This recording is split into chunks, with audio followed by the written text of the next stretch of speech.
मित्रांनो हा दुसरा सौदा पट्टीतला हे पण हा भोकडचा सौदा आपला पाठ असल्यास लगेच सोडून द्यायची हा।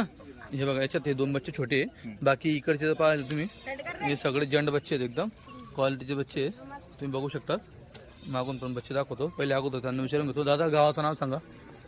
तीर्थापुरी हा तालुका जिल्हा घनसंगी जिल्हा जालना जालना किती किलोमीटर आले तुम्ही आता 250 किलोमीटर 250 गाडी भाडं गाडी भाडं 10,000 रुपये बरं कसे घेतले बच्चे 6,900 बरं क्वालिटी आवडली दादा नाही तुम्ही लांबून आले तुमचं मन समाधान सारखं झालं हां तुम्ही टोकन किती टाकलं तुम्हाला 2,000 रुपये कधी टाकलं होतं एक हप्ता झाला बरोबर सगळं व्यवहार इमानदारीने काही किचकिचपणाने काही हो चालेल ठीक मित्रांनो आपल्या इथं दोन टप्प्यामध्ये शेवता असतो फक्त घेणाऱ्याने पण आणि देणाऱ्या पण दोघांनी जागेवर मागितलं पाहिजे। हे बघा हे बच्चे गेले तुमचं नाव सांगा। अनिल कोरडे अनिल कोरडे किती बच्चे काढले 15 15